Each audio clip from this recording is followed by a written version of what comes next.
Hello friends, कैसे हो?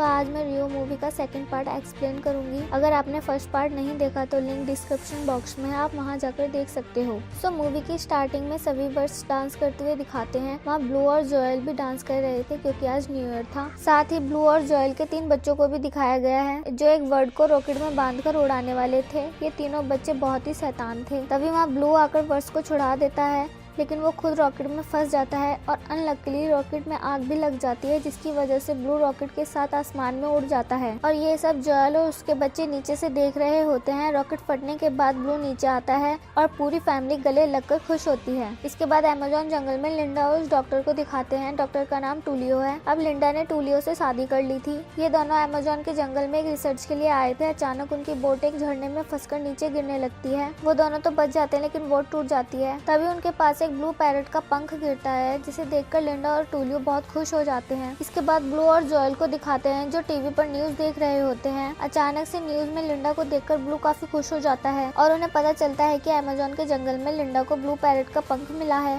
जिसके बाद जोएल ब्लू से अमेज़न के जंगल में जाने के लिए जिद करने लगती है, पर ब्लू जाना नहीं चाहता था क्योंकि वो अपनी फैमिली को किसी भी मुसीबत में डालना नहीं चाहता था। लेकिन जोएल ब्लू को अमेज़न के जंगल में चलने के लिए मना ही लेती है। बच्चे भी वहाँ जाने के लिए बहुत एक्साइटेड थे। इसके बाद ब्लू अपने सभी दोस्तों को बताने जाता है कि वो अपनी पूरी फैमिली के साथ अमेज़न के जंगलों में जा रहा है। अमेज़न के जंगल का नाम सुनकर सारे बर्ड्स भी उनके साथ जाने के लिए तैयारी शुरू कर देते हैं। ब्लू अपने साथ खाने का जरूरी सामान और जीपीएस रख लेता है ताकि उन्हें अमेज़न के जंगलों तक पहुंचने में आसानी हो। अब सभी बर्ड अमेज़न के जंगलों में जाने के लिए निकल जाते हैं। सभी मस्ती करते हुए आगे बढ़ते रहते हैं। अमेज़न का सफर बहुत लंबा था, इसलिए सभी बर्ड डिसाइड करते हैं कि अब वो उड़कर नहीं बल्कि बोट से जाएंगे। इसलिए अब वो बोट पर आ जाते हैं। वहाँ हमें उसी दुष्ट व्हाइट पैरट को भी दिखाते जो फर्स्ट मूवी में था, और अब वो उड़ नहीं सकता था। इसी के साथ अब वो फ्यूचर बताने का काम किया करता था। तभी उसे वहाँ बोट पर ब्लू दिखता है, जिसके बाद वो अपने मालिक को मारकर एक पिंक फ्रॉग और एक लंबी पूंछ वाले एनिमल के साथ वहाँ से भाग जाता है। वो अपने दोस्तों से कहता है कि इस बार तो मैं ब्लू को मार ही डालूंगा, और ब्लू के पीछे पीछे जाने लगता है। रात होते ही व्हाइट पैरट उस पिंक फ्रॉग के जहर से ब्लू को मारने वाला था, लेकिन तभी उस बोट का स्पीकर गलती से ऑन हो जाता है और एक आदमी आकर तीनों को बोट से नीचे फेंक देता है। इसके बाद दिखाते हैं फाइनली ब्लू अपनी फैमिली के साथ अमेज़न के जंगलों में पहुंच जाता है। वहीं व्हाइट पैरट भी अपने दोस्तों के साथ एक लाइफ सेविंग ट्यूब में बैठकर अमेज़न के जंगलों में पहुंच जाता है। इसके बाद हमें इस मूवी के मेन विलन को दिखाते हैं जो अमेज़न के जंगलों में पेड़ काटकर उसकी लकड़ियों को बेचा करता था।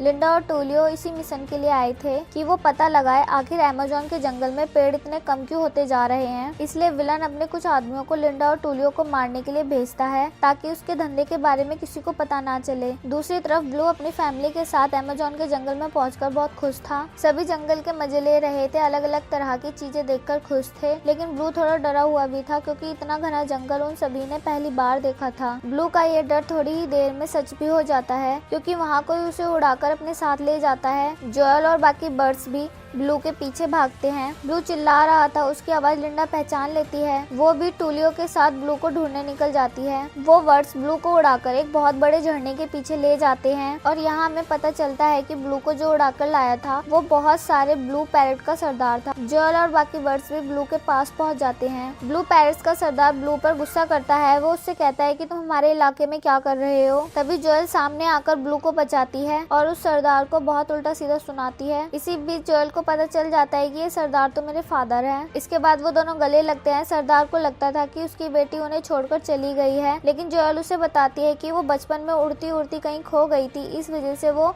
घर वापस नहीं आ सकी। इसके बाद सरदार की सारी नाराजगी दूर हो जाती है। सरदार बहुत खुश था और वो सभी से कहता है देखो मेरी बेटी आ गई था, और वो जोएल के बच्चों के साथ भी घुल मिल गया था। लेकिन वो ब्लू से चिढ़ा हुआ था क्योंकि ब्लू जंगली बर्ड्स की तरह नहीं रहता था। उसने इंसानों वाले तौर तरीके अपना रखे थे, जैसे पेट पर बैग बांधना, ब्रश करना, खाने पीने में भी इंसानों की तरह खाना। इसलिए सरदार उसे पसंद नहीं करता था। इसी के साथ सरदार ये भी बताता है कि इंसानों ने बहुत सारे पेड़ काट लिए जिसकी वजह से हमारे घर भी उजड़ गए। उसके बाद हमने ये जगह ढूंढी, ये इंसानों की नजरों से काफी दूर है, इसलिए यहाँ हम सुरक्षित हैं। इसके बाद जोएल अपने बचपन के फ्रेंड रॉबर्टो से मिलती है। रॉबर्टो जोएल के साथ फ्लर्ट करता है जो ब्लू को बिल्कुल पसंद नहीं आता। अपनी बेटी के आने की खुशी में सरदार एक पार्टी रखता है। सभी इंजॉय करते हैं, डांस करते हैं। इसके बाद लिंडा को दिखाते हैं जो जंगल में टेंट लगाकर टूलियो के साथ सो रही थी। अचानक से उसे किसी की परछाई दिखती है। वो टेंट के बाहर झांकते हैं तो एक मंकी उनके सामान के साथ छेड़छाड़ कर रहा था, जिसे लिंडा भगा देती है और ये मंकी उसी विलन का था। नेक्स्ट डे सरदार ब्लू को जंगल घुमाने के बहाने अपने साथ ले जाता है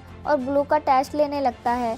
ब्लू एक भी टेस्ट में पास नहीं हो पाता, जिसके बाद सरदार ब्लू को ताने मारते हुए कहता है कि रॉबर्टो ने ये सारे टेस्ट एक ही बार में क्लियर कर लिए थे, तुमसे यही नहीं हो पाया तो तुम मेरी बेटी और उसके बच्चों का कैसे ख्याल रखोगे। तभी उन्हें वहाँ पेड़ों को काटने वाले लोग दिखते हैं। ब्लू सरदार से कहता है हमें इसके बारे में लिंडा को बताना चाहिए, लेकिन सरदार ब्लू पर गुस्सा करता है और कहता है हमें इंसानों पर भरोसा नहीं करना चाहिए, उन्हीं की वजह से हमारे घर उजड़ गए। ब्लू कहता है लिंडा अच्छी लड़की है, वो हमारी मदद करेगी। सरदार ब्लू को उल्टा सीधा बोलकर वहाँ से उड़ जाता है और ब्लू की एक बात नहीं सुनता। दूसरी तरफ लिंडा और टूलियो को भी वही पेड़ काटने वाले मशीनों की आवाज सुनाई देती है। जब वो वहाँ पहुँचते हैं तो कुछ लोग पेड़ काट रहे होते हैं। टूलियो और लिंडा उन्हें रोकने आते हैं, लेकिन वो लोग उन दोनों को पकड़कर एक पेड़ में बांध देते हैं ताकि कोई जानवर आकर उन्हें खा ले। एक दिन ब्लू को सपने में ब्राजील अखरोट दिखते हैं, जिसके बाद ब्लू जोएल को खुश करने के लिए ब्राजील अखरोट की तलाश में निकल जाता है। उसे अखरोट मिल जाते हैं, लेकिन रेड पैरेट के इलाके में, जिसके बाद एक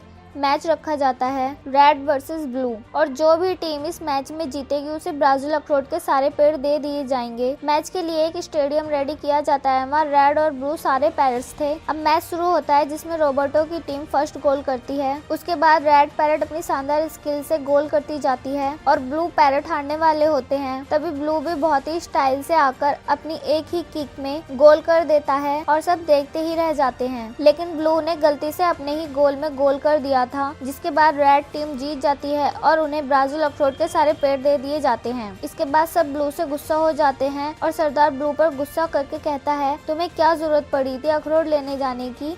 सरदार ब्लू को सुनाने का एक भी मौका नहीं छोड़ता। ये सब अब ब्लू से बर्दाश्त नहीं हो रहा था, इसलिए वो जोएल से कहता है मैं यहाँ के तौर तरीकों को अपना नहीं पा रहा, हमें वापस अपने घर चलना चाहिए। लेकिन जोएल को यहीं रहना था, इतने सालों बाद उसे उसके फादर मिले थे, खोई हुई फैमिली मिली थी, इसलिए वो यहाँ से जाना नहीं चाहती थी। इसी बात के पीछे ब्लू और जोएल की लड़ाई हो जाती है। इसके बाद ब्लू जीपीएस की मदद से लिंडा को ट्रेस कर लेता है और उसे ढूंढने निकल जाता है। सरदार ने रॉबर्टो को ब्लू पर नजर रखने के लिए लगा रखा था, इसलिए रॉबर्टो ब्लू के पीछे जाता है, लेकिन ब्लू को पता लग जाता है कि रॉबर्टो उसका पीछा कर रहा है। यहाँ रॉबर्टो और ब्लू की बहस हो जाती है, क्योंकि रॉबर्टो ब्लू को गद्दार बोलता है। तभी वहाँ पेड़ काटने वाली मशीन आकर अटैक करने वाली होती है, लेकिन ब्लू रॉबर्टो को बचा लेता है, जिसके बाद ब्लू रॉबर्टो का हीरो बन जाता है। ब्लू रॉबर्टो से कहता है जाओ बाकी पैरेट्स को सावधान करो, और खुद लिंडा को ढूंढने निकल जाता है। फाइनली ब्लू को लिंडा और टूलियो मिल जाते हैं और वो जल्दी से उन्हें खोल देता है। इसके बाद उस जगह जाता है जहाँ बहुत सारी मशीनें थी, वो पेड़ों को काट रही थी। ये सब देखकर ब्लू बहुत हर्ट होता है। रॉबर्टो सभी को जाकर बताता है कि किस तरह ब्लू ने उसकी जान बचाई और इंसानों के हमले के बारे में अलर्ट करता है। सरदार सबको यहाँ से भागने के लिए कहता है, लेकिन जोएल इस जगह से जाने के लिए मना कर देती है। सरदार जोएल से कहता है मैं दोबारा अपनी फैमिली को खोना नहीं चाहता, लेकिन जोएल कहती है मेरी फैमिली ब्लू है और मैं उसके बिना कहीं नहीं जाऊंगी। तभी ब्लू वहाँ आ जाता है। जोएल उसे देखकर बहुत खुश हो जाती है। इसके बाद ब्लू सरदार को समझाता है कि हमें इंसानों को समझाना होगा और वो नहीं समझेंगे तो हमें उनसे लड़ना भी होगा,